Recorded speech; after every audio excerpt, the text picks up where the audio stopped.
আপনাকে আমেরিকা খুব ভালোবাসে, কিছু সাহায্য সহযোগিতা করতেছে, এই সাহায্য সহযোগিতার পিছনেই রয়েছে বিষ। ঠিক কিনা করে বলেন? প্রত্যেকটা কাফের সে কোন দেশের সেটা আমার দেখার বিষয় না, পরিচয় থাকতে হবে সে কি আমার মুসলমান ভাই কিনা। যদি সে মুসলমান ভাই হয় তাহলে আমার জন্য, আমার এই আত্মা, আমার এই জীবন তার জন্য আছে। আর যদি সে কাফের হয়, সে যে দেশেরই হোক না কেন, তার সাথে কোনো সমাজ জমাত আমার আছে। আমি কথা বুঝাইতে পারছি ভাইরা? তো আমি আপনাদেরকে বলবো, ফিলিস্তাইনের মুসলমানদেরকে কষ্ট দেয়, আমি নিজে কাবা শরীফের গিলাফ ধরে তাদের জন্য দোয়া করি, আল্লাহ আমার মুসলমান ভাই এরা শেষ করে দিচ্ছে, আপনি দয়া করেন, আপনি মেহেরবানি করেন। এটাই হলো ইমানের পরিচয়। প্রত্যেকটা মুসলমান ভাই, শুধু ইসরায়েল না, শুধু আপনি ফিলিস্তাইনের জন্য না, প্রত্যেকটা মুসলমানের জন্য সম্প্রীতি, ভালোবাসা আর তারা দায়িত্ব থেকে থাকতে হবে। ঠিক কিনা জোরে বলে? এইটা যদি না থাকতে তাহলে আপনি কিসের মুসলমান? কিসের মুসলমান? মায়া মমতা যদি না থাকে আপনি কি মুসলমান? যেমন মনে করেন আপনি যখন একা ছিলেন, আপনার বাবা যখন আপনাকে বিবাহ করেছে, আপনার স্বামী স্ত্রীর মধ্যে একটা মহাব্বত আছে না নাই? কথা বলেন? মহাব্বত না থাকলে স্বামী স্ত্রী সব এই চলে যাওয়াটার মানে হলো মৃত্যু। ঠিক কিনা? কেউ থাকতে পারবেন না, যেতে হবে। তারপরে এই মৃত্যুটা, কিছু মৃত্যু আছে স্বাভাবিক, কিছু মৃত্যু আছে অস্বাভাবিক। যেমন স্বাভাবিক মৃত্যুটা কি? কোনো যন্ত্রণা নাই, একটা ভালো মানুষ পৃথিবীর থেকে চলে গেল। আবার কোনো মানুষ এখান থেকে ঢাকার পথে যাচ্ছে, রাস্তায় অ্যাক্সিডেন্ট করে মারা গেল। এই দুই মৃত্যু কি একরকম? একরকম না। গভীর মনোযোগ। আরেকটা মৃত্যু অ্যাক্সিডেন্ট করে মৃত্যু হলো, এটা বাদ দেন। স্বাভাবিক মৃত্যুর থেকে যারা দ্বীনের জন্যে, ধর্মের জন্যে, আল্লাহর জন্যে, রাসূলের জন্যে যারা জিহাদ করতে যে কাফেরদের তলোয়ারের আঘাত বলেন, বুলেটের আঘাত বলেন, খঞ্জরের আঘাত বলেন, চাকু খোঁচানিতে বলেন, এইভাবে আপনার মৃত্যু হয়ে গেল। এই মৃত্যুটা হলো শহীদি মৃত্যু। এই শহীদি মৃত্যুটা হলো সবচাইতে শ্রেষ্ঠ মৃত্যু। এই তামান্না এখন বলবেন হুজুর এখন তো আর সেই যুগ নাই। সেই যুগ নাই বলল কে?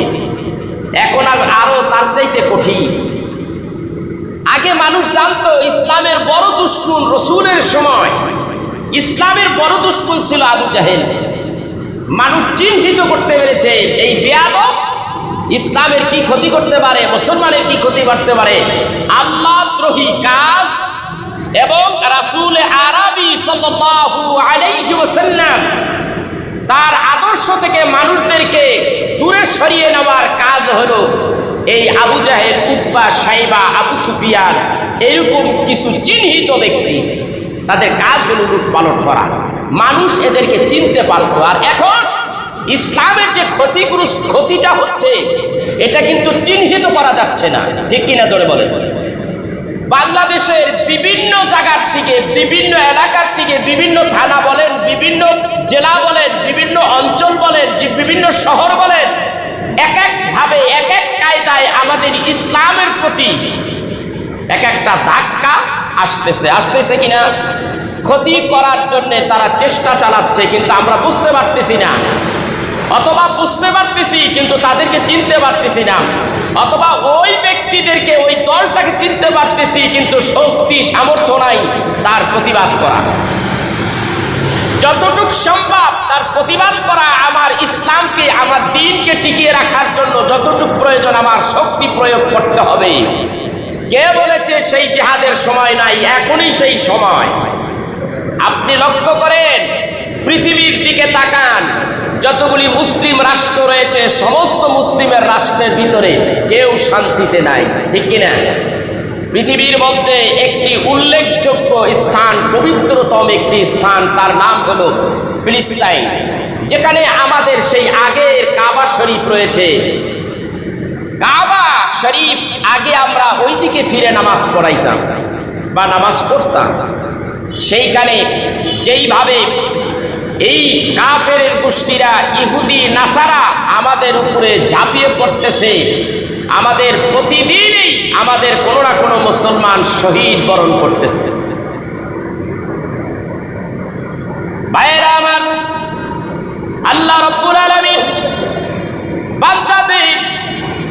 পরীক্ষা নেই জান ও মাল দিয়া বান্দার ঈমানের পরীক্ষা রব্বুল আলামিন নেন।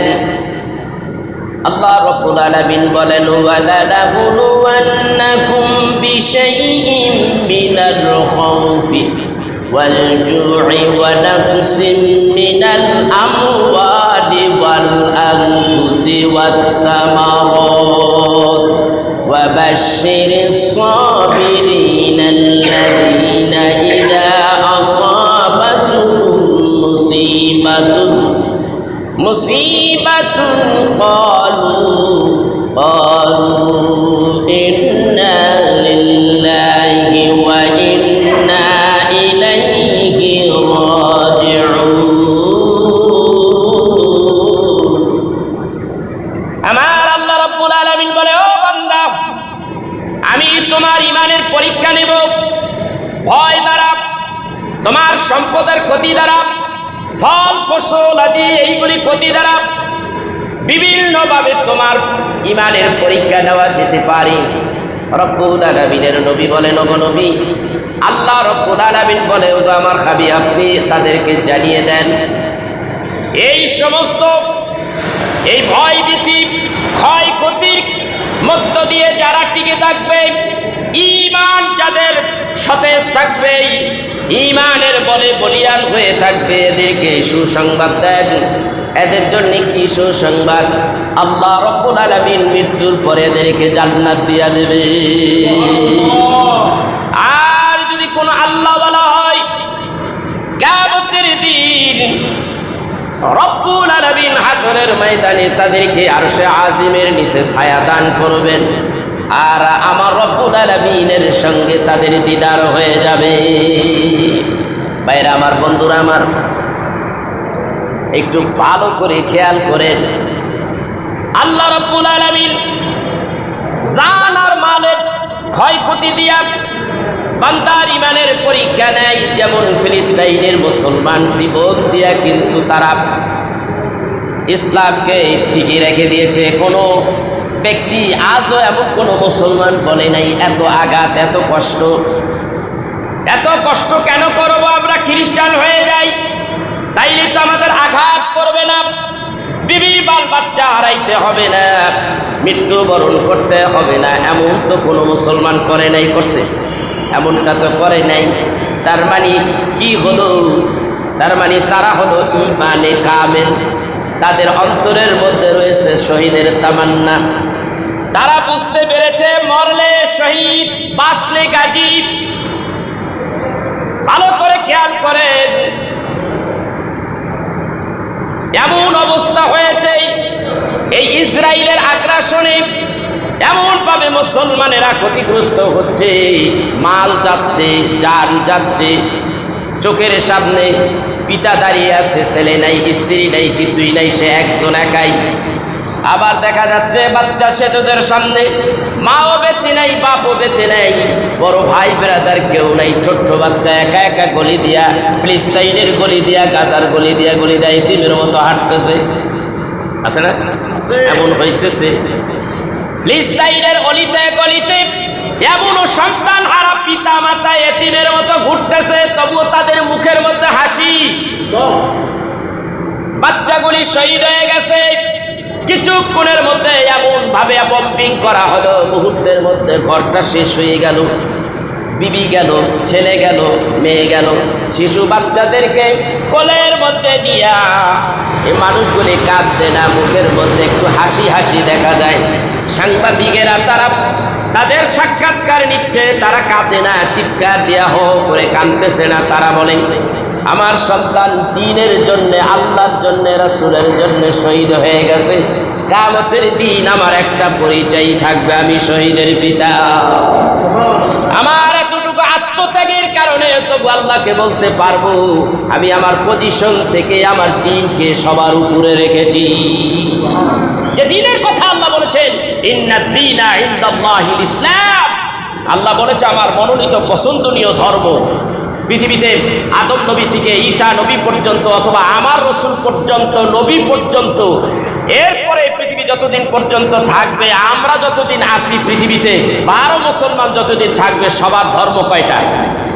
ধরে বলেন একটা ধর্ম, আলাদা কোনো ধর্ম নাই, একটাই ধর্ম। সেই ধর্মের নাম হলো ইন্নাদ-দীনা ইনদাল্লাহিল ইসলাম। এই ইসলামকে টিকিয়ে রাখার জন্য, এই ইসলামের শান মানকে ধরে রাখার জন্য এখনো সেই বদর, সেই উহুদের ময়দান, সেই খন্দকের ময়দানের মতো তাজা রক্ত দিয়েছে হুজুর, এই সময়টা এখন নাই। না, তার চাইতে ভয়াবহ সময় আমাদের সামনে অপেক্ষা করতেছে। ঠিক কিনা ভাইয়েরা আমার? কোনো চিন্তা করেন না, ইসলামের জন্য, দ্বীনের জন্য, আল্লাহর জন্য, রাসূলের জন্য আমাদের জীবন যৌবন যদি শেষ হয়ে যায়, আমাদের অর্থ জনবল যদি নষ্ট হয়ে যায়, তবু আমরা দ্বীনকে হারিয়ে ফেলতে চাই না। কি চান? আল্লাহ রাব্বুল আলামিন বলেন, চিন্তা করো না, এই দুনিয়ার মধ্যে যতদিন বেঁচে আছো, এই দুনিয়ার জিন্দেগি নয়, আখিরাতের জিন্দেগিটাই হলো সর্বশ্রেষ্ঠ জিন্দেগি। এই দুনিয়ার জিন্দেগি মাত্র অল্প একটু সময়, খুবই অল্প। আখিরাতের জিন্দেগি অনেক লম্বা। আর যদি জান্নাত পাওয়া যায়, তো জান্নাতের জিন্দেগি তার শুরু আছে, শেষ নাই। ঠিক কিনা?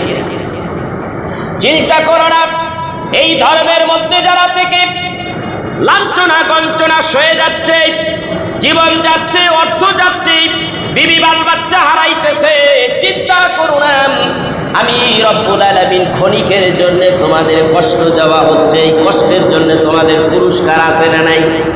কথা বলেন, আছে না নাই? এই দুনিয়ার জিন্দেগির চাইতে আখিরাতের জিন্দেগি সবার চাইতে উত্তম। ঠিক কিনা জোরে কোন? আমার ভাইরা, এই জিনিসগুলি যারা বুঝতে পেরেছে, তারা দ্বীনের জন্য, ধর্মের জন্য নিজের দেহটা, নিজের জীবনটাকে উৎসর্গ করে দিয়েছে। সেই জন্য আল্লাহ রাব্বুল আলামিন ঘোষণা করে দিলেন, হাবিব আপনি বলে দেন, যারা দ্বীনের জন্য, ধর্মের জন্য এইভাবে জীবনটাকে উৎসর্গ করে দিল, তাদের এই দুনিয়ার মানুষের কাছে তাদের সম্মান কি? ওয়ালা তাকুলু লিমান ইউকতালু ফি সাবিলিল্লাহি আমওয়াত বাল আহইয়াউ ওয়ালাকিন লা তাশউরুন।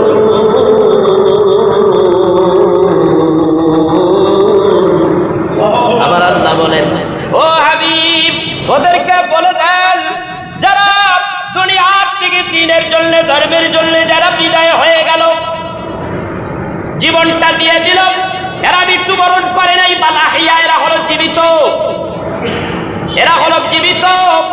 সূরা আল ইমরানের মধ্যে আসছে, আবার আল্লাহ রাব্বুল আলামিন বলেন, ইনদা রাব্বিহিম ইউরযাকুন।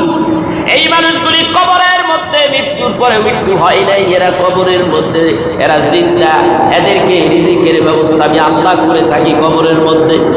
তাইলে বোঝা যায় যারা শহীদ হয়ে গেল, এরা মৃত্যুবরণ করেছে, আমরা দেখি আসলে কিন্তু তারা মরে নাই। এই কাজের জন্য, দ্বীনের জন্য, ধর্মের জন্য, আল্লাহর জন্য, রাসূলের জন্য, কোরআনের জন্য জীবন দিয়েছে, তাদেরকে আল্লাহ রাব্বুল আলামিন পুরস্কার দুনিয়ায় দেবে, আবার কিয়ামতের দিনও দেবে। তারা কাল কিয়ামতের দিন জান্নাতবাসী হবে। শুধু তাদের কি জান্নাত দেবে না, আল্লাহ ডাকতে বলবে, তোমরা জান্নাতে যাও, আর তোমার আহাল পরিবারের ভিতর থেকে যারে খুশি তারে নিয়ে সুপারিশ করে জান্নাতে চলে যাও। হ্যাঁ, সেই জন্য মৃত্যুটা যেন আমাদের স্বাভাবিক মৃত্যুটা আমরা চাই না, আমরা শহীদ মৃত্যু চাই। ঠিক কিনা যখন এই তামান্না রাসূল আরবি সাল্লাল্লাহু আলাইহি ওয়াসাল্লাম এই পৃথিবীতে যতদিন বেঁচে ছিলেন, ততদিনই তার অন্তরের মধ্যে তামান্না ছিল, আল্লাহ তুমি যদি আমাকে মৃত্যু দান করো, আমার জীবনটা যদি নিয়ে যায়, আল্লাহ আজরাইলের মাধ্যমে যদি আমার জীবন সাকরাত করা হয়, তাহলে আমার মৃত্যুটা যেন শহীদের মৃত্যু হয়। সুবহানাল্লাহ। যদিও রাসূলুল্লাহ সাল্লাল্লাহু আলাইহি ওয়াসাল্লাম হায়াতুন নবী, কিন্তু এই পৃথিবীর থেকে বিদায় হওয়ার সময় কিছু সময়ের জন্য তার রূহ সাকরাত করা হয়েছিল। কিছুটা সময় যখন তার কবরের মধ্যে রেখে দেওয়া হলো, আল্লাহ রাব্বুল আলামিনের নির্দেশে আমার রাসূলের রূহটা আবার সেই রাসূলুল্লাহ সাল্লাল্লাহু আলাইহি ওয়াসাল্লামের দেহের মধ্যে ফিরিয়ে দিয়েছে। এগুলো আলাদা একটা বিষয়বস্তু। তো আমি আপনাদেরকে বলতে চাচ্ছি, মৃত্যুটা আমার এমনি স্বাভাবিক, অস্বাভাবিক কোনোটাই আমার দরকার নাই। পৃথিবীতে যখন থাকতেই পারবো না, তবে একটা নিয়ত করে রাখতে হবে, আমার রাসূলের প্রেম ভালোবাসা অন্তরের মধ্যে নিয়ে, এই ভালোবাসাটা অন্তরে রেখে দ্বীনের জন্য আমার এই মত, আমার এই রূহটা যেন কবজ হয়ে যায়, দ্বীনের জন্য আমার রূহটা আমি উৎসর্গ করে দিই। তাহলে আপনার কপালে শহীদের মৃত্যু থাকতে পারে, ঠিক কিনা ধরে কর। নিয়ত ঠিক থাকলে আল্লাহ নিয়ত পুরো করে দেবে, ঠিক কিনা। এবার আসেন, হুজুর ফিলিস্তিনের মুসলমান মার খাচ্ছে, আরো অনেক জায়গায়, কোন জায়গায় মার খাচ্ছে না বলেন? ইয়ামনে মার খাচ্ছে না? ইয়ামনেও মার খাচ্ছে। আপনার বিভিন্ন দেশে পুরো মুসলমান শান্তিতে নাই। আমরা বাংলাদেশের মুসলমান, এই যে একটা মুসলিম রাষ্ট্র, তবু তো আমরাও শান্তিতে নাই। বলেন, বুকে হাত দিয়ে বলেন, একটু চিন্তা ফিকির করেন, শান্তিতে আছে? রোড ঘাট বাড়ি গাড়ি সব হয়েছে। আজকের থেকে 20 বছর আগে এরকম রোড ছিল না, বাড়ি গাড়ি এরকম ছিল না। আপনি আলিশান জিন্দিগি করতেছেন না? এই আলিশান জিন্দিগির নাম জিন্দিগি না, যতক্ষণ পর্যন্ত ইসলামকে আপনার প্রত্যেকটা ব্যক্তিতে, পরিবারে, প্রত্যেকটা সমাজে, প্রত্যেকটা উপজেলা, প্রত্যেকটা জেলা, এমনকি গোটা রাষ্ট্রে পরিপূর্ণভাবে ইসলাম প্রতিষ্ঠিত না হবে, ততক্ষণ পর্যন্ত আপনার সংগ্রাম, আপনার জিহাদ চালিয়ে যেতে হবে। এবার আপনি বলবেন, হুজুর জিহাদটা আমি কিভাবে করব? আমি তলবারি হাতে নেব, নিয়ে কি পিটান শুরু করব? না, এটার নাম জিহাদ নয়। আপনার অন্তরের ভিতরে কষ্ট লাগতেছে, ইসরায়েল মুসলমান ভাই, আমার মুসলমান ভাই, আমার মুসলমান ভাইয়ের উপরে যেভাবে নির্যাতন করতেছে, এটা করতে দেওয়া হবে না। কিন্তু আমি তো সেখানে কিছু করতে পারতেছি না। তবে আমার দুইটা কাজ আছে। একটা হলো আমার ভিতরে চেতনা রাখতে হবে, জিহাদের ভাব রাখতে হবে। এইগুলি কি হচ্ছে, আল্লাহ তুমি সাহায্য করো, তাদের জন্য দোয়া করতে হবে। আর ভিতরে চেতনা রাখতে হবে, বলতে হবে যে আল্লাহ সুযোগ যদি হয় তাহলে এদেরকে সাথ দেব, কোনো ছাড় নাই। আমার একটা মুসলমান মাই খাবে পাশের রাষ্ট্রে, আমি চুপ করে বসে থাকতে পারি না। আর যদি কোনো রকমের বাধা, কোন রকমের আমার এখানে যদি কোন রকম অসুবিধা হয় রাষ্ট্রের কারণে, আমি চুপ থাকবো না। চুপ থাকবো, কিন্তু আমার চেতনাকে আমি চুপ রাখবো না। আমার ভিতরে জিহাদি ভাব থাকতে হবে। যদি সুযোগ হয় ছাড় দেব না। কারণ ইহুদি নাসারা মুসলমানদের চিরশত্রু, 1500 বছর আগে রসুল বলে গেছে। আপনার আমার রসুল বলে গেছে। আমার ভাইরা, আপনি ইহুদি নাসারা, হিন্দু বৌদ্ধ, এদের ভালোবাসেন। আপনার মৃত্যুর পর হাসর নসর তাদের সাথে হবে। সূরা মাইদার 51 নম্বর আয়াত খুলে দেখেন। আপনি ব্রাজিল করতেছেন, আর্জেন্টিনা করতেছে, এরা কি আপনার আপন খালাতো ভাই নাকি? কথা বলেন। এই গোষ্ঠীটা আপনার কি মামাতো ভাই, তালতো ভাই? আপনার কোনো ভাই না, এরা কাফের। এদের সহযোগিতা করবেন। আপনি ব্যানার বানাচ্ছেন, আপনি পতাকা উড়াচ্ছেন, টাকা খরচ করতেছেন, পরিষ্কার এই কাজে তারা সহযোগিতা করবে। এক চামড়া পরিমাণ ইহুদিদের সহযোগিতা করবে যে কোনো কাজে। উপায় নাই, আপনার ঠিকানা হবে জাহান্নাম। ওরা জাহান্নামে যাবে, আপনিও জাহান্নামে যাবেন। রাসূলুল্লাহ সাল্লাল্লাহু আলাইহি ওয়াসাল্লাম বলেছেন, আমি এই ইহুদিদের কবরস্থানে গেলাম। ইহুদির কবরস্থানে যেয়ে দেখতেছি ইহুদিরা কাঁদতেছে, চিৎকার করে করে বিলাপ করতেছে। ইয়া রাসূলুল্লাহ, এরা কাঁদতেছে কেন? বলে এদের উপর আযাব শুরু হয়ে গেছে। রাসূলুল্লাহ সাল্লাল্লাহু আলাইহি ওয়াসাল্লাম দুনিয়ায় বসেই দেখে গেছেন এদের। রাসূলুল্লাহ সাল্লাল্লাহু আলাইহি ওয়াসাল্লাম বলেছেন এদের আযাব কিয়ামত পর্যন্ত চলতেই থাকবে, এবং আল্লাহর জাহান্নামকে এদেরকে দিয়ে আল্লাহর জাহান্নাম ভরপুর। আর মুসলমান জাহান্নামে যাবে না? যাবে, আবার বের হয়ে আসবে। যদি সে মুসলমান হয় তাহলে সে সাজা ভোগ করবে, একদিন বের হয়ে আসবে। কিন্তু ইহুদি খ্রিস্টান, আমাদের ধর্ম অনুসারে ইহুদি খ্রিস্টানরা এই যে ঢুকবে, মৃত্যুর পরে ঢুকবে, আর বের হতে পারবে না। ঠিক কিনা জোরে বলেন? প্রিয় দর্শক ভাইয়েরা, আমি আপনাদেরকে বলবো, মৃত্যু যখন হবে, মৃত্যুটা যেন আমাদের শহীদি মৃত্যু হয়, এটাই আমরা চাই। এবার ভিতরে আপনার আরেকটা জিনিস খেয়াল করতে হবে, ভালো করে খেয়াল করেন, গভীর মনোযোগ। আপনি আপনার সন্তানকে খুব ভালোবাসেন। যে সন্তানটা 3টা 4টা মেয়ে আছে, এদেরকে আবার একটু বলি, যাদের 3টা 4টা মেয়ে আছে, একটা মেয়ে আল্লাহ দিছে, এরপর একটা মনে একটা ছেলে হবে, আশা মনে, তারপরেও মেয়ে দিল, আরেকটা ছেলে নেওয়ার জন্য, আবার আরেকটা মেয়ে দিল, আরেকটা ছেলে নেওয়ার জন্য, এইবার আল্লাহ আরেকটা মেয়ে দিল, আবার ছেলে নেওয়ার জন্য আল্লাহ একটা ছেলে দিল। এই ছেলেটা কি আদরের বেশি না? কথা বলেন। এই ছেলেটা আদরের বেশি। তাছাড়া মেয়েদের চাইতে পুরুষ ছেলে যারা আছে এদের কিন্তু আলাদা একটা আদর করে, আছে না নাই? বেশি একটু আদর করে। এই ছেলেটারে যদি কেউ ধরে মারে, কোন ইহুদি খ্রিস্টানরা আপনাকে মারে, আপনি দেখতেছেন, আপনার কি কষ্ট লাগবে? কথা বলেন, কোথায় কষ্ট লাগবে কিনা? আমার সন্তান 6 বছর 7 বছরের মাসুম ছেলেটাকে মারতেছে, আপনি কি ছেড়ে দিবেন তারে? কষ্ট লাগবে? কোথায় লাগে কষ্ট? বলেন, কোথায় লাগে কষ্ট? অন্তরে লাগে। বিবেক বিবেক বিবেকে কি বলে? সে আমাকে আমার সন্তানটাকে এইভাবে মারলো, এইভাবে মারলো একটা বিজাতি, আমার সন্তানকে এভাবে মারতেছে, আপনার বিবেকে লাগতেছে, আপনার কষ্ট লাগতেছে, আপনার যন্ত্রণা শুরু হচ্ছে, আপনার জ্বালা শুরু হচ্ছে। এই জ্বালাটার কোনো তার নাই, তার আছে? কথা বলেন, এরকম কোনো তার আছে? কোনো তার নাই। এটা হলো একটা গাইবী তার, এটা তার মায়া মমতা। ঠিক একটা মুসলমান, আমি আপনার ভাই, আরেকটা মুসলমান পৃথিবীর যে কোনো প্রান্তে থাকুক, তার উপরে যখন আঘাত আসবে আরেকটা মুসলমান চুপ করে বসে থাকতে পারে না, তার ভিতরে ওইরকম আঘাত, ওইরকম জ্বলনি তার ভিতরে থাকতে হবে। এই হলো মুসলমান। আজকে আপনার খ্রিস্টানরা যেইভাবে তাদেরকে মারতেছে, আপনার কষ্ট লাগে না? আপনার যদি কষ্ট লেগেই থাকে, তাহলে ব্রাজিল আর্জেন্টিনার আর কোনোদিন কোনো পতাকা ছাপানো যাবে না, কোনো বাড়ির ছাদের উপরে করতে পারবেন না। যদি করবেন তো করতে পারেন কিয়ামতের দিন আপনার হাসর মিজান পলসিরাত জাহান্নামের, আপনার জন্য হাসর মিজান আর পলসিরাত নাই, ডাইরেক্ট সরাসরি জাহান্নামে, ওদের সাথে আপনি জাহান্নামে চলে যাবেন। আল্লাহ কোরআন সাক্ষী দিচ্ছে। প্রিয় দর্শক, শুধু এইটাই নয়, আর কি করতে হবে? আপনি জিহাদ যদি করতে চান, আপনি সেই দেশে যেয়ে জিহাদ করতে পারবেন না, এইভাবে আপনার জিহাদ করতে হবে, তাদের সঙ্গ ছাড়তে হবে, বিজাতিদের সঙ্গ ছেড়ে দিতে হবে। আর দ্বিতীয় কাজ হলো, বিজাতিদের কোনো পণ্য যদি বাংলাদেশে থাকে, এইগুলি আর খাবো না। যেমন 7 আপ, কোকা-কোলা, তারপরে আপনার মেরিন্ডা, ফান্টা, পেপসি, ডাব, লাক্স, তারপরে লাইফ বয়, এই ধরনের যেগুলি ইউনিলিভারের, এইগুলি পণ্যগুলি আমরা বয়কট করব, এইগুলি আমরা ছেড়ে দেব, এইগুলি আর খাবো না। কারণ এখান থেকে মুনাফা যা হচ্ছে সব ইসরায়েল নিয়ে যাচ্ছে, আর সেইগুলি দিয়ে অস্ত্র শস্ত্র বানাইয়া, গোলা বারুদ বানাইয়া এই মুসলমান, আপনার ভাই মুসলমানের বুকের উপরে লাগাচ্ছে, মারতেছে। এখান থেকে আমার আপনার বিরত থাকতে হবে। এইটাই হলো প্রকৃত জেহাদ। জেহাদ কিরকম জেহাদ? জিহাদ করতে হবে। জিহাদ হলো 2 রকমের। রাসূলুল্লাহ সাল্লাল্লাহু আলাইহি ওয়াসাল্লাম সাহাবীদেরকে নিয়ে যখন আপনার তবুকের ভিতর থেকে যখন চলে আসলেন, রাসূলুল্লাহ সাল্লাল্লাহু আলাইহি ওয়াসাল্লাম বলেন, ছোট জিহাদ থেকে এসেছো, এইবার বড় জিহাদে লিপ্ত হও। ইয়া রাসূলুল্লাহ, বড় জিহাদটা কি? বলে, বড় জিহাদটা হলো তোমার নফস আম্মারা। কথা বুঝতে পেরেছেন? আমার নফস আম্মারা ওই দিকে যেন না যায়, ওদের কোনো পণ্য প্রোডাক্ট আমরা জানি গ্রহণ না করি, আমার সন্তান জানি গ্রহণ না করে। আমার বাসা বাড়িতে যখন দেখি কোনো কোমল পানি হয়, আমি চেকিং করি, কে আনছো এটা, কি এনেছো?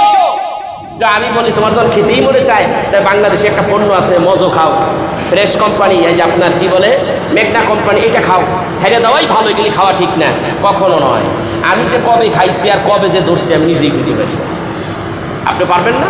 বলে হুজুর বাসা যাই ওইগুলি ছাড়া। কেউ কেউ বলে হুজুর এর ছাড়া তো থাকতেই পারি না। কেন থাকতে পারবে না? সাহাবীরা থাকতে পারে নাই?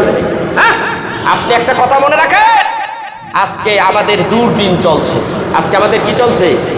দুর্দিন চলছে। ওয়ারাফা'না লাকা যিকরাক ফাইন্না মা'আলাইকাল ইউসরি ইউসরা। আল্লাহ রাব্বুল আলামিন বলেন, নিশ্চয়ই দুঃখের পরে সুখ। 2 বার আয়াতে কারিমা সূরা আলাম নাশরাহর মধ্যে আল্লাহ বলেছেন, অবশ্যই অবশ্যই দুঃখের পরে সুখ, দুঃখের পরে সুখ। ঠিক কিনা? এই যে আমাদের দুর্দিন, এই যে আমাদের দুঃখের দিন চলতেছে, এই দিন একদিন থাকবে না। একদিন ইসলামী বিজয় হবে। সুবহানাল্লাহ। আল্লাহ রাব্বুল আলামিন রাসূলকে 1500 বছর আগে জানিয়ে দিয়েছেন, বিসমিল্লাহির রহমানির রহিম, ইযা জাআ নাসরুল্লাহি ওয়াল ফাত ওয়া রাআইতান নাসা ইয়াদখুলুনা ফি দীনিল্লাহি আফওয়াজা। ওগো নবীজি, আল্লাহর সাহায্য এসে গেছে, ওয়াল ফাত, আর এসেছে বিজয়। আর আপনি অচিরেই দেখতে পাবেন, অচিরেই আপনি দেখতে পারবেন কাফেররা মুসলমান হয়ে হয়ে দলে দলে ইসলামের মধ্যে দাখিল হচ্ছে। নবীজি, বিজয় হবে, বিজয় হবে। কথা কি আমাদেরটা ঠিক না আল্লাহরটা ঠিক? আপনার বিভিন্ন জনে আপনার মত থাকতে পারে, হাজারো মত থাকতে পারে, কিন্তু আল্লাহর ফায়সালার মত হলো একরকম। আল্লাহ বলেছে মুসলমানের বিজয় হবেই হবে, সেটার উপর আবার বিশ্বাস থাকতে হবে। ঠিক কিনা? ধরে অপেক্ষা করে মারতেছে, মায়ের খাওয়ার দিন আসতেছে, এমন একটা দিন আসছে হয়তো আমরা এই পিরিয়ডে দেখে যাব না, নেক্সট টাইমে দেখবেন ইসলাম বিজয় হয়ে গেছে কারো না কারো মাধ্যমে। মানুষ দেহটা মৃত্যু হয়, রুহের কোনো মৃত্যু নাই। জান্নাতে বসে, আল্লাহ জান্নাতে বসে দেখতে পারবেন ইসলামের বিজয় হয়ে গেছে। সুবহানাল্লাহ বলেন। ভাইরা, মারতেছে, আমাদের কষ্ট লাগতেছে। সন্তানরে মারলে যেমন কষ্ট লাগে, আমার মুসলমান ভাইদেরকে মারতেছে, বিভিন্ন দেশে কাফেরেরা মারতেছে, আমাদের কষ্ট লাগে। একেই বলা হয় ইমানদার ব্যক্তি, একেই বলা হয় মুসলমান। এই হলো মুসলমান। এক মুসলমান আরেক মুসলমানের মধ্যে কষ্ট লাগে, এক মুসলমানের কষ্ট দিলে আরেক মুসলমান ভাইয়ের কষ্ট লাগে, ঠিক কিনা ধরে হয়। সেই জন্যে আমি বলবো আমাদের মৃত্যুটা যেন শহীদের মৃত্যু হয়। আমাদের ভিতরে সেই তামান্না, সেই তেজ, সেই শক্তি আমাদের ভিতরে রাখতে হবে যে সাধারণভাবে মরতে চাই না, দ্বীনের জন্য, ইসলামের জন্য হক কথা বলে পৃথিবীর থেকে যেতেই যখন হবে তো ওইভাবে চলে যাই। আল্লাহ বিজয় দান করবে, মৃত্যুটার মধ্যে আল্লাহ বিজয় দান। মৃত্যুর পরেও আপনি মরেন নাই, মৃত্যুর পরে আপনার নাম শহীদ, আপনি শহীদ। ভাইরা আপনি দেখেন এই যে মুসলমান মায়ের খাচ্ছে, এটা নতুন কিছু নয়, এটা 1500 বছর আগের থেকে চলে আসছে। শুধু তাই নয়, তারও আগের থেকে আসতেছে। আমি আমার রাসূলের জামানা থেকে বলতে থাকি। একটু আমি যখন মক্কা মদিনায় গেলাম, মদিনায় যখন আসলাম, মদিনার থেকে আমি যখন রাসূলের রওজা জিয়ারত করলাম, আমি জিজ্ঞাসা করলাম, ভাই এখানে উহুদ পাহাড়টা কোন দিকে? আমাকে ড্রাইভার সাহেব নিয়ে গেলেন মদিনার থেকে মাত্র মসজিদের নববীর থেকে মাত্র 5 থেকে 6 মিনিট লাগলো। আমি যখন উহুদের পাহাড়ে গেলাম, আমি জিজ্ঞাসা করলাম আমার রাসূলকে কোন জায়গায় মেরেছে, আমার নবীকে কোন স্পটে মেরেছে, স্পটটা আমার একটু দেখাও। একজন ডাক্তার বলে, হুজুর ওই তো দেখা যায়, ওইটার কাছে কেউ যেতে পারে না। এখন সৌদি সরকার ওইটাকে এমন ভাবে ঘেরাও দিয়ে রাখছে, ভিতরে ঢুকতে পারে না। আমি রোম পাহাড় আছে আরেকটা, ওইখানে দাঁড়াইলাম। উনি আমাকে বললেন, হুজুর দেখেন যেখানে রাসূল দাঁত ভেঙেছে, নবীজির রক্ত পড়েছে, লোহার হেলমেট ভেঙে লোহার কাঁটাটা ভেতরে ঢুকে গেছে, রক্তগুলি পড়েছে যেই জায়গায় নবীজি আমার বেহুশ হয়ে পড়ে গেছে। সৌদি সরকার ওইখানে রেখেছে আল্লাহ আল্লাহ, একটা চুন দিয়া সাদা অক্ষর করে ওখানে আল্লাহ লিখে রাখছে, ওইটাকে একটা রাউন্ড দিয়া রাখছে। হুজুর ওই জায়গায় আমার রাসূল পড়ে গেছে, কথা বলতেছে, আমার চোখ দিয়া পানি পড়তেছে। আর ইতিহাস খুলে খুলে যে ইতিহাসগুলি পড়েছি আমার চোখের মধ্যে এসে গেল। আমার একটা ঘটনা খুব সুন্দরভাবে মনে পড়ে গেল। রাসূলুল্লাহ সাল্লাল্লাহু আলাইহি সাল্লামকে যখন এই উহুদের ময়দানে কাফেররা তীরগুলি যখন মারতেছিল, আমার রাসূল ডাক দিয়া বলো, আমার মুসলমান, ও আমার সাহাবীরা, তোমাদের ভিতরে এমন কোন ব্যক্তি আসনি আমি নবীকে এই তীরের সামনে দাঁড়াইয়া আমি নবীকে একটু সেভ করতে পারো, আমাকে নিরাপদে রাখতে পারো তীরের আঘাত থেকে? এক সাহাবী ডাক দিয়া বলেন, নাম তার তালহা। তাফসীরে ইবনে কাসিরের মধ্যে আছে তার নাম হলো তালহা, আর আরেকজন হলো হযরতে আনাস বিন নজর। এই দুই সাহাবীর কথাই এসেছে। হযরতে তালহা রাদিয়াল্লাহু তাআলা আনহু বললেন, ইয়া রাসূলুল্লাহ, ইয়া হাবিবাল্লাহ, আমি পারবো। রাসূলুল্লাহ সাল্লাল্লাহু আলাইহি সাল্লাম বলেন, তাহলে দেরি করো না। সাহাবী দাঁড়িয়ে গেলেন, নবীজির টার্গেট করে নবীজিকে যখন তীর মারতেছিল, হযরতে তালহা রাদিয়াল্লাহু তাআলা আনহুর দেহটা একটু চড়া ছিল, একটু লম্বা ছিল। রাসূলকে পিছে রাখলেন, ইয়া রাসূলুল্লাহ, ইয়া হাবিবাল্লাহ, এইটা জিহাদের ময়দান গো নবীজি, আমি চাই না আমি আপনার সামনে দাঁড়াই, কিন্তু এই জিহাদের ময়দানে আপনাকে সেভ করার জন্য আমি দাঁড়িয়ে গেলাম। নবী গো, আমি যতক্ষণ পর্যন্ত বেঁচে থাকবো একটা তীর আপনার গায়ের মধ্যে লাগতে দেব না। আমার ভাইরা, হাদিস শরীফের মধ্যেই ঘটনা আসছে, বিভিন্ন তাফসীরের কিতাবে ঘটনাটা আসছে। যখন তালহা রাদিয়াল্লাহু তাআলা আনহু গায়ের মধ্যে তীর লেগে গেল, নবীজি আমার দাঁড়িয়ে আছে, তালহাও সামনে দাঁড়ানো, তীরগুলি আসতেছে, লাগতেছে। হযরতে রাসূল আরবি সাল্লাল্লাহু আলাইহি ওয়াসাল্লাম তখন অনুভব করতেছে আমার সাহাবী এইভাবে তীরের আঘাতগুলি কিভাবে সহ্য করতেছে। নবীজি একটু উকি দিচ্ছে, ডান দিকে উকি দিচ্ছে মুখটা দেখার জন্য, বাম দিকে আবার উকি দেয়। আমার সাহাবী কি অবস্থায় আছে এই সাহাবী আন্দাজ করতে পারলেন। হযরতে তালহা রাদিয়াল্লাহু তাআলা আনহু আন্দাজ করতেছে নবীজি উকি ঝুঁকি মারতেছে। নবী ডাক দেয়া, হযরতে তালহা ডাক দিয়া বলে, ইয়া রাসূলুল্লাহ, ইয়া হাবিবাল্লাহ, এইভাবে যদি আপনি উকি ঝুঁকি মারতে যান আর একটা তীর যদি আপনার শরীরের মধ্যে লাগা যায় গো নবীজি, কিয়ামতের দিন আমি আল্লাহর কাছে কি জবাব দেব নবী? যতক্ষণ জীবন আছে ততক্ষণ আমি আপনারে পাহারা দিয়ে রাখবো, ততক্ষণ এই তীরের আঘাত থেকে আমি আপনাকে বাঁচাবো। আমার দেহটা আপনাকে বাঁচাবার জন্য তীরের সামনে ঢাল স্বরূপ রেখে দিয়েছি গো নবীজি। একটা তীর আপনার গায়ে লাগতে দিব না। আপনি উকি ঝুঁকি মারবেন না, উকি ঝুঁকি মারা বন্ধ করে দিলেন। ইয়া রাসূলুল্লাহ, আপনি আমার দেহের বরাবর সোজা হয়ে দাঁড়িয়ে থাকুন। তীরগুলি আসতেছে আসতেছে আসতেছে। কিতাবের মধ্যে আসে একটা নাই দুইটা নয়, ৮০ থেকে ৮৪টা তীরের আঘাত লেগেছে। তার মধ্যে 4টা আছে বল্লমের আঘাত। হযরতে তালহা জমিনের মধ্যে পড়ে গেলেন, আর শরীরে কুলাচ্ছে না, দেহে কুলাচ্ছে না, রক্তগুলি দরদর করে পড়তেছে। বুখারী শরীফের বর্ণনা এসেছে রাসূলুল্লাহ সাল্লাল্লাহু আলাইহি ওয়াসাল্লাম তালহার মাথাটাকে, হযরতে তালহার মাথাটাকে আমার রাসূলের এই উরুর উপরে রাখলেন। তালহা কথা বলতে পারে না। তালহা ডাকতে বলে, ইয়া রাসূলুল্লাহ, শুধু আমি আপনার কাছে বলি, এখন যদি আমার মৃত্যু হয়ে যায় তাহলে কি আল্লাহ কি আমার শহীদের দরজা নসিব করাইবেনি? আল্লাহু আকবার। ইয়া রাসূলুল্লাহ সাল্লাল্লাহু আলাইহি ওয়াসাল্লাম এমন সময় হযরতে রাসূল সাল্লাল্লাহু আলাইহি ওয়াসাল্লাম বলেন, ক্বালা নাআম, হ্যাঁ তুমি শহীদ। তালহা আপনি দুনিয়া থেকে বিদায় হয়ে গেলেন। এইভাবে কষ্ট করেছেন, এখানে লম্বা ইতিহাস। আমি দাঁড়িয়ে দাঁড়িয়ে কাঁদতেছিলাম। নবী গো, তুমি কত কষ্ট করেছো দিনের জন্য, আর রাত্রিবেলা তুমি উম্মতের জন্য কেঁদেছো। এই কষ্ট, এইরকম জিহাদ, এইরকম রক্ত ঝরিয়ে দেওয়া, জীবন ছেড়ে দেওয়া, জীবন শেষ করে দেওয়া, এই নিয়মটা তো নতুন কিছু নয়, এটা বহু আগের কথা।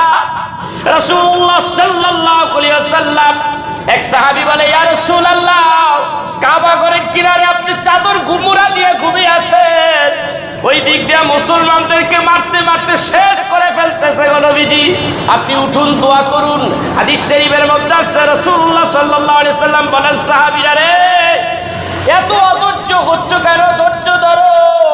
তোমরা জানো না, অন্যান্য নবীদের জামানায় একটা মুসলমানকে জীবিত এই বুক পর্যন্ত মাটির মধ্যে পুঁতে ফেলতো, এরপরে করাত আনা হতো। এই মানুষটার জীবন্ত অবস্থায় তার দেহটারে 2টা ভাগ করে ফেলতো, তবু এই মানুষটা ঈমান হারা হইতো না। আমার ভাইরা, আমার বন্ধুরা, এটা নতুন কিছু নয়। রাসূল বলেছে এটা নতুন কিছু নয়, আমাদের জন্য নতুন কিছু নয়। বাঁচলে গাজী, মরলে শহীদ, এটা নতুন কিছু নয়। আমাদের লাভ আছে, মৃত্যু তো হবে একদিন, তবু ইসলামের পথে রাসূলের আদর্শ নিয়ে যদি আমরা সামনের দিকে এগোতে থাকি, তাহলে আমাদের অবশ্যই মৃত্যুটা ভালো হবে, শহীদে মৃত্যু হবে, আর আমাদের বিজয় হবে। যদিও ক্ষণিকের জন্য ওরা বিজয় হয়ে গেছে, এই বিজয় বিজয় না, এই বিজয় বিজয়, এই বিজয় বিজয় নয়। যেই ব্যক্তি মৃত্যুর পরে আল্লাহ রাব্বুল আলামিনের জান্নাতে যেতে পারবে, সেই হলো প্রকৃত বিজয়। আর আপনি এই দুনিয়ায় আরাম আয়েশে আছেন আর চিন্তা করতেছেন, মোল্লার পুষ্পিতা আছি, হেরাই জিহাদ করবো, আমরা চুপচাপে থাকি। যদি এইরকম চিন্তা ফিকির করেন, আল্লাহ রাব্বুল আলামিন সেই অনুযায়ী আপনারা জান্নাত দিব না কি করব, সেই বিবেচনা আল্লাহর কাছে আছে না নাই? আপনার অন্তরের খবর আল্লাহ জানে না? আল্লাহ জানে। সেই জন্য ভাইরা, ফিলিস্তিনের মুসলমান বলেন, ওই আরাকানের মুসলমানদেরকে বলেন, যেভাবে তাদেরকে কষ্ট দিচ্ছে, আপনার ইসে বলেন, আপনি মনে করছেন আমার পাশের রাষ্ট্র ভারত, ভারত কি আমার দুলাভাই? ভারত কি আমার স্বাস্থ্য ভাই?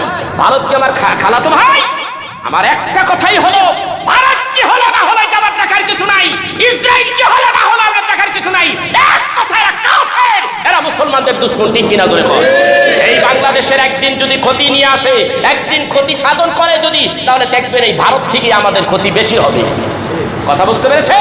এই ভারতের মুসলমানেরা সেই দেখছেন, আমাদের 1991 অথবা 92 সালে বাবরি মসজিদ ভাঙছে কারা?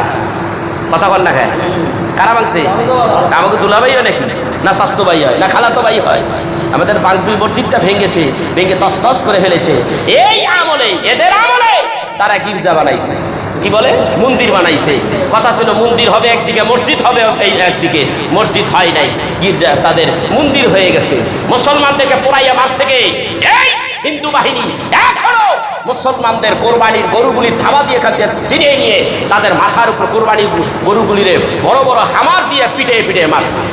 মুসলমান নারীদের কাছ থেকে তাদের ইজ্জত হরণ করেছে, মুসলমানদেরকে কষ্ট দিয়েছে। কাফেরের গোষ্ঠীর কোনো সাইটই ভালো না। মনে করবেন এপিট ভালো, ওপিট ভালো, এপিট খারাপ, ওপিট ভালো, কোনো দিকেই ভালো না। আপনি মনে করবেন আপনাকে আমেরিকা খুব ভালোবাসে, কিছু সাহায্য সহযোগিতা করতেছে, এই সাহায্য সহযোগিতার পিছনেই রয়েছে বিষ। ঠিক কিনা করে বলেন? প্রত্যেকটা কাফের সে কোন দেশের সেটা আমার দেখার বিষয় না, পরিচয় থাকতে হবে সে কি আমার মুসলমান ভাই কিনা। যদি সে মুসলমান ভাই হয় তাহলে আমার জন্য, আমার এই আত্মা, আমার এই জীবন তার জন্য আছে। আর যদি সে কাফের হয়, সে যে দেশেরই হোক না কেন, তার সাথে কোনো সমাজ জমাত আমার আছে। আমি কথা বুঝাইতে পারছি ভাই না?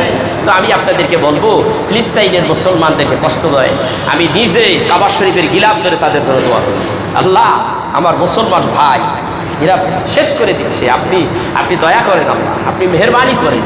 এটাই হলো ইমানের পরিচয়। প্রত্যেকটা মুসলমান ভাই, শুধু ইসরায়েল না, শুধু আপনি ফিলিস্তাইনের জন্য না, প্রত্যেকটা মুসলমানের জন্য সম্প্রীতি, ভালোবাসা আত্মার আত্মাই থেকে থাকতে হবে। ঠিক কিনা ধরে বলে? এইটা যদি না থাকতে তাহলে আপনি কিসের মুসলমান? কিসের মুসলমান? মায়া মমতা যদি না থাকে আপনি কি মুসলমান? যেমন মনে করেন আপনি যখন একা ছিলেন, আপনার বাবা যখন আপনাকে বিবাহ করেছে, আপনার স্বামী স্ত্রীর মধ্যে একটা মহব্বত আছে না নাই? কথা বলেন। মহব্বত না থাকলে স্বামী স্ত্রী এই এক জায়গায় থাকা সম্ভব হচ্ছে? এরপরে স্বামী স্ত্রীর মাধ্যমে আপনারা দেখেন একটা, দুইটা, তিনটা সন্তান এসে গেল, এরপরে আপনার একটা ফ্যামিলি, একটা পরিবার হলো। এই পরিবারের ভিতরে যে হর্তাকর্তা, তার ভিতরে মায়া মমতা না থাকলে, মনে করেন সে বিদেশে আছে, সৌদি আছে, বা কোনো একটা দেশের মধ্যে আসতেছে, মায়া মমতা আসছে, সেই জন্যই প্রতি মাসে কিছু না কিছু টাকা পয়সা খরচ করার জন্য পাঠায় কি পাঠায় না? আপনার পরিবার বর্গের জন্য যদি মায়া মমতা থাকে, ঠিক ওই রকম মায়া মমতা আপনার ইসলামের জন্য, দ্বীনের জন্য, আল্লাহর হাবিবের জন্য আপনার অন্তরে থাকতে হবে। তাহলেই হলেন আপনি মুসলমান, তাহলেই হলেন আপনি হলেন ইমানদার। কথা বুঝতে পেরেছেন? শুধু এদেরকে ভালোবাসতে হবে না, সবাইকে ভালোবাসতে হবে, সব মুসলমানকে ভালোবাসতে হবে। আমার ভাইরা, আমাদের ভিতরে চেতনা থাকতে হবে, আমাদের ভিতরে সেই স্পিরিট থাকতে হবে, সেই ইসলামী সেই চেতনা আমাদের ভিতরে অন্তরের মধ্যে থাকতে হবে, জিহাদি ভাব থাকতে হবে। জিহাদ মানে একটাই নয় যে কাফেররে পাইলাম একটা বক্সিং দিয়ে দিলাম, না, এটার নাম জিহাদ নয়। কাফেররে পাইলাম, ও আমার অনেক ক্ষতি করেছে, আমি তলবারি দেওয়ার কল্লাটা দুইটা ভাগ করে ফেললাম, না। যখন আপনার যেই পরিবেশ সৃষ্টি হবে তখন আপনি তার প্রতিবাদ করবেন। প্রতিবাদের যে ফলাফলটা, প্রতিবাদ করার পরে যে ফলাফলটা বের হবে, ওইটার চূড়ান্ত নামই হলো জিহাদ। ঠিক কিনা বলেন? হ্যাঁ না? জিহাদ মানে এইটা না কি ঘুষি দেওয়া, এইটা না। জিহাদ মানে অন্তরের ভিতর থেকে, আত্মার আত্মার থেকে এক মুসলমান আরেক মুসলমানের প্রতি ভালোবাসা, মহাব্বত হয়ে থাকা, এবং তাদের পক্ষে থেকে সততার ভিতরে থেকে, হকের পথে থেকে বাতিলদের বিরুদ্ধে আপনি একটা কথাও যদি বলেন, এটাও জিহাদের মধ্যে গণ্য হবে। ঠিক কিনা ধরে বলেন? এটা অন্তরে থাকতে হবে। অন্তরে না থাকলে আপনি যদি কয়েন না, ও তো আমারে ভালোই দিতেছে, আমিও ভাষালা ভালো আছি, এই ভালো নয়। 60 বছর 80 বছরের জিন্দেগি, এইটা আপনার জিন্দেগি নয়। আপনি কি ভেবেছেন আখেরাতের একদিন, এই দুনিয়ার 1000 দিন? আখেরাতের একদিন, এই দুনিয়ার 1000 দিন। সংক্ষিপ্ত আমি আলোচনা শেষ করে দেব। 1000 দিন, তাইলে সেই তুলনায় আপনার আমার জিন্দিগি, আখেরাতের জিন্দিগির তুলনায় এই দুনিয়ার জিন্দিগি কি? 60 বছর 70 বছরের জিন্দিগিটাই আপনি ভালোবাসা নিলেন? না না, আল্লাহ বলেন, বান্দা যে দুনিয়া চাইছে আমি তাদের দুনিয়া দিয়েছি, আর যারা আখেরাত চেয়েছে তাদেরকে আমি আখেরাত দিয়েছি। সেই জন্য ভাইরা, আমি আপনাদেরকে বলবো, এখান থেকে আপনার আমার কি রাখতে হবে? ভিতরে চেতনা রাখতে হবে, আর ভিতরে রাখতে হবে রাসূলের কি? মুহাব্বত, আদর্শ। মুহাব্বত, আদর্শ। রাসূলুল্লাহ সাল্লাল্লাহু আলাইহি ওয়াসাল্লাম বলেন, লা ইউমিনু আহাদুকুম হাত্তা আকুনা আহাব্বা ইলাইহি মিন ওয়ালিদিহি ওয়া ওয়ালাদিহি ওয়ান নাসি আজমাইন। নবী আমার ডাকটা বলে, তুমি অতক্ষণ পর্যন্ত ঈমানদার হতে পারবে না যতক্ষণ পর্যন্ত তোমার সন্তান সন্ততি, পিতা মাতা সবকিছু, অন্য হাদিসে আসছে তোমার জীবনের চাইতে আমি নবীকে ভালো না বাসবে, ততক্ষণ পর্যন্ত তুমি ঈমানদার হতে পারবে না। আর বাংলাদেশের মধ্যে ইহুদি খ্রিস্টানদের পাঁচটা কুত্তা ওলামায়ে সু এক ধরনের বের হয়েছে, রাসূলের শানে বেয়াদবি করে। আমরা মুসলমান তা তাকায় দেখি। রসুলের ভালোবাসাটা কি? রসুল মানি তো রসুল মানি তো ইসলাম, রসুল মানি তো ধর্ম। রসুল নাই, আপনার ধর্ম নাই। কারণ আপনার ঈমান রাখতে হলে রসুলকে করতে হবে, ভালোবাসতে হবে। আপনি বলবেন আমি ঈমান আনলাম, কার উপরে? আমানতু বিল্লাহ, আল্লাহর উপরে ঈমান আনলাম, আমি মুসলমান। কখনো হতে পারে না। কারণ আল্লাহ রাব্বুল আলামিন, আমি এক জায়গায় করেছি 200 আয়াত কোরআন শরীফ থেকে আমি এক জায়গায় করতে পেরেছি। সেখানে আল্লাহ রাব্বুল আলামিন বলেছে, আমি যেখানে আমার হাবিব, সেখানে আমাকে মানতে হবে, আমার হাবিবকেও মানতে হবে। আমাকেও মানো, আমার হাবিবকে মানো। কুল আতিউল্লাহ ওয়া আতিউর রাসূল, আমাকে মানো, আমার হাবিবকে মানো। কুল ইন কুনতুম তুহিব্বুনাল্লাহ ফাত্তাবিউনি, আমাকে পাইতে যদি চাও আমার হাবিবের অনুসরণ করো, আমার হাবিবকে ভালোবাসো। আমার হাবিবকে ভালোবাসবা, তাহলেই তুমি ঈমানদার। আমার হাবিবকে ভালোবাসলে ইহবিবুল্লাহ, আমি তার উপরে খুশি হয়ে গেলাম, রাজি হয়ে গেলাম। আমার হাবিবকে ভালোবাসার কারণে আমার রাজি খুশি তোমার উপরে আছে। ওয়াগফির লাকুম যুনুবাকুম, আমি তোমার পেছনের সব গুনাহ মাফ করে দিলাম। পৃথিবীতে এমন কোন ব্যক্তি আছে তারে মানলে গুনাহ মাফ হয়ে যায়? পৃথিবীতে একটা ব্যক্তি রয়েছে, তিনি হলেন আখিরি রাসূল, তিনি হলেন সাইয়্যিদুল মুরসালিন, ইমামুল মুরসালিন, খাতামান নবিয়্যিন, হুজুর আকরাম, রাসূল খুদা, সাইয়্যিদিনা হাবিবানা মাওলানা মুহাম্মদ রাসূলুল্লাহ সাল্লাল্লাহু আলাইহি ওয়াসাল্লাম। ওই নবীকে ভালোবাসলে আপনার গুনাহ মাফ হয়ে যাবে। আল্লাহর কোরআন ডাইরেক্ট বলেছে, আল্লাহর কোরআন ডাইরেক্ট বলেছে, ওয়াগফির লাকুম যুনুবাকুম ওয়াল্লাহু গফুরুর রহিম। তুই আমার রাসূলের আদর্শ মানবি, আমার নবীকে ভালোবাসবি, জাতটা দিয়ে ভালোবাসবি, জাত প্রাণ দিয়ে ভালোবাসবি, বিনিময়ে যত গুনাহ করেছিস সব গুনাহ আমি আল্লাহ তোরে মাফ করে দেব। কার কথা? জোরে বলেন, কার কথা? আল্লাহ বলে দিয়েছে। সেই আল্লাহর কথা আমরা মানি, কোরআন মানি, জায়গায় জায়গায় মানি, জায়গায় জায়গায় মানি না। আমার রসুলের শানে বেয়াদবি করে এমন ধরনের মোল্লার গোষ্ঠী আছে। আপনারা জানেন না বাংলাদেশের মধ্যে, আপনারা দেখেন, একটু ক্লিয়ার করার জন্য কথাটা বলি। আমরা যখন ঢাকার থেকে প্রোগ্রাম করার জন্য আগে বলি, আগের কথা, আজকে 15-16 বছর আগে বিমানে যখন যাইতাম, আবার ঢাকা গ্রিনল্যান্ড একটা গাড়ি আছে, খুব দামি গাড়ি, সব ভালো ভালো প্যাসেঞ্জার সেখানে থাকে, যাদের আয় রোজগার ভালো, ব্যবসা বাণিজ্য যারা করে, তারা এই সমস্ত গাড়িতে চড়তো। এরা 3-4 ঘন্টা বসে থাকতো, বসতে বসতে ঘুমিয়ে থাকতো। যখন নামতেছে, নামার সময় আমার পকেটে টাকা নেই, আমার পকেট মেরেছে। এখানে পকেট মারে আসলে কোনো? সবাই তো টাইকোট, হাইকোট, ফাইকোট, ফিন্দা, সবাই তো ভালো ভদ্রলোক, পকেট মারলো কিভাবে? তাইলে বোঝা যায় হাইকোট, ফাইকোট, ভালো ভালো পোশাকাদি পরলেই তাদের ভদ্রলোক বলা যায় না, ওর ভিতরে কিছু অভদ্রলোকও আছে। ঠিক জুব্বা, পাঞ্জাবি, দাড়ি, মাথায় তুমি পাগড়ি থাকলেই তারে মুসলমান বলা যায় না। আমাদের এইরকম ধরনের মধ্যে ভাইরাস ঢুকে গেছে, আছে না নাই? এরা ইহুদিদের এজেন্ট, এরা এই কাজগুলি করতেছে বাংলাদেশের মধ্যে। আমাদের ঈমান নষ্ট করার জন্য, আমাদের সমাজ নষ্ট করার জন্য, আমাদের ইসলামিক সমাজকে নষ্ট করার জন্য, ইহুদিদের দিকে আমাদের নজরটা ওই দিকে নেওয়ার জন্য তারা এমনভাবে পায়তারা করতেছে। আপনাদের কাছে টাকার বস্তা নিয়ে আসবে, রাতে রাতে আসবে, দেখবেন আপনারা না নিতে পারলে আপনার সন্তান 2জন নিয়ে গেছে। এই জন্য অন্তর থেকে এর প্রতিবাদ আমাদের জানাইতে হবে। প্রিয় দর্শক, যে আলোচনাগুলি চলতেছিল, এটা জুমার আলোচনা এত দূর যেতে পারে না, আলোচনা লম্বা, অনেক লম্বা। তবে সার সংক্ষেপে আমি যতটুকু বললাম, অবশ্যই আপনাদের বুঝতে অসুবিধা হয় নাই। 1 নম্বরে, মৃত্যু তো হবেই, কিন্তু তামান্না থাকতে হবে, ভিতরে জাহাদের ভাব থাকতে হবে, এবং মৃত্যুটা যেন আপনার আমার কি হয়, আপনার শহীদে মৃত্যু হয়, এই তামান্নাটা অন্তরে থাকতে হবে। 2 নম্বর, আপনার আমার ঈমানকে টিকে রাখার জন্য, ঈমানকে বাঁচাবার জন্য কামেলে মুমিন হতে হলে, আল্লাহকে মানতে হলে আল্লাহর সাথে রাসূলকেও মানতে হবে। 3 নম্বর, ইসলামকে ভালোবাসতে হবে। ইসলাম টিকাইতে হলে রাসূলের আদর্শ অবশ্যই আমাদের প্রত্যেকের দরকার আছে না নাই? প্রত্যেকটা মুসলমান ভাই এইদিকে ঠিক রাখতে হবে। আর প্রত্যেকটা মুসলমান ভাই, আমরা মুসলমান ভাই, আমাদের সবার প্রতি সবার ভালোবাসা থাকতে হবে। ভালোবাসাটা যেন কাফের মুশরিকদের জন্য না হয়, ওই ভালোবাসাটা পুরাটা আপনার পার্শ্ববর্তী, আপনার পাশে যে বসবাস করে এই মুসলমান গরিব দুঃখীদের জন্য এই ভালোবাসাটা আপনি বিলীন করে দেন, তাইলে তো আপনি কামেলে মুমিন হতে পারবেন। কথা বুঝতে পেরেছেন? প্রিয় দর্শক, আমি অনেক কথা বলে ফেলেছি, আপনাদের কাছ থেকে আমি আলোচনা সংক্ষেপ করব। আলোচনা সংক্ষেপের আগে রসুলের দুরূদ শরীফ একটু না পড়লে আজকের এই অনুষ্ঠানই কবুল হবে না। রসুলের হাদিস, একটু দুরূদ শরীফ পড়ি। আল্লাহুম্মা সাল্লি, নামাজ শেষে মিলাদ